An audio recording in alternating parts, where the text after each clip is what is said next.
क्या आप जानते हैं कि कुछ बातें हमारी खुशियों को बढ़ा देती हैं, लेकिन कभी कभी ज्यादा बोलने से बड़ा नुकसान भी हो सकता है। आज हम सुनेंगे एक बातूनी कछुए की कहानी, जिसकी आदत ने उसे एक बड़ा सबक सिखाया। कहानी के अंत में आपको जरूर लगेगा कम बोलना क्यों जरूरी है। बहुत समय पहले की बात है, एक जंगल में सुंदर और शांत झील थी। उस झील में एक कछुआ रहता था जो बहुत बातूनी था। वह हर समय बात करता रहता, चाहे दिन हो या रात, उसकी बातें कभी खत्म ही नहीं होती थी। उस जंगल में रहने वाले पक्षी, मछलियाँ और जानवर उसे सुनकर पहले तो खुश होते, लेकिन धीरे धीरे उसकी यह आदत सबको परेशान करने लगा। एक दिन झील के किनारे दो हंस आए। उन्होंने कछुए की बातें सुनी और हंसते हुए कहा, तुम बहुत मजेदार हो, लेकिन क्या तुम कभी चुप भी रहते हो?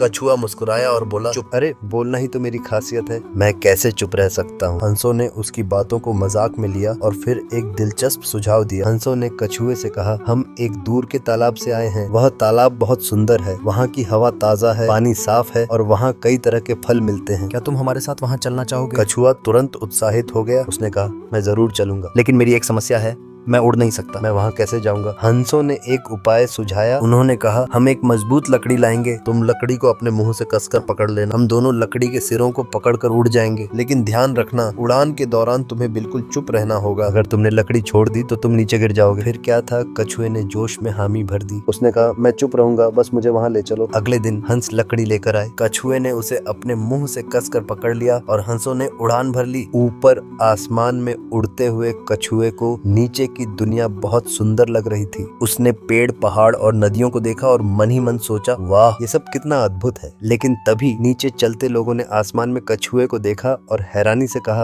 अरे देखो, एक कछुआ उड़ रहा है, ऐसा तो पहले कभी नहीं देखा। कछुए को यह सुनकर बहुत गर्व महसूस हुआ। वह चाहता था कि लोगों को बताए कि यह हंसों की मदद से हो रहा है। उसने सोचा, अगर मैं चुप रहूंगा तो लोग कैसे जानेंगे कि मैं कितना खास हूँ। उसकी यह सोच उसे परेशान करने लगी। आखिरकार उसने अपने गर्व को शांत नहीं कर पाया और बोलने की कोशिश की। जैसे ही उसने अपना मुंह खोला, लकड़ी छूट गई। कछुआ तेजी से नीचे गिरा और जमीन पर आ गिरा। हालांकि वह बच गया, लेकिन उसे बहुत चोटें आईं। तब जाकर कछुए को अपनी गलती समझ में आई। उसने सोचा, अगर मैं अपनी बातों को रोक सकता तो यह हादसा नहीं होता। उस दिन से उसने अपनी बातूनी आदत को बदल दिया और सीखा कि सोच समझकर और सही समय पर बोलना ही सबसे अच्छा है। इस कहानी से हमें यह सीखने को मिलता है, ज्यादा बोलने से न सिर्फ हम खुद को बल्कि दूसरों को भी मुश्किल में डाल सकते हैं। इसलिए हमेशा सही वक्त पर और जरूरत के हिसाब से बोलना चाहिए। तो ये थी बहुत ज्यादा बात करने वाले कछुए की कहानी। अगर आपको ये कहानी पसंद आई हो तो कमेंट में हमें जरूर बताएं और ये भी बताएं कि आपने इससे क्या सीखा। ऐसी और मजेदार और शिक्षाप्रद कहानियां सुनने के लिए मॉरल कहानी स्टूडियो को सब्सक्राइब करना न भूलें। अगली कहानी में मिलते हैं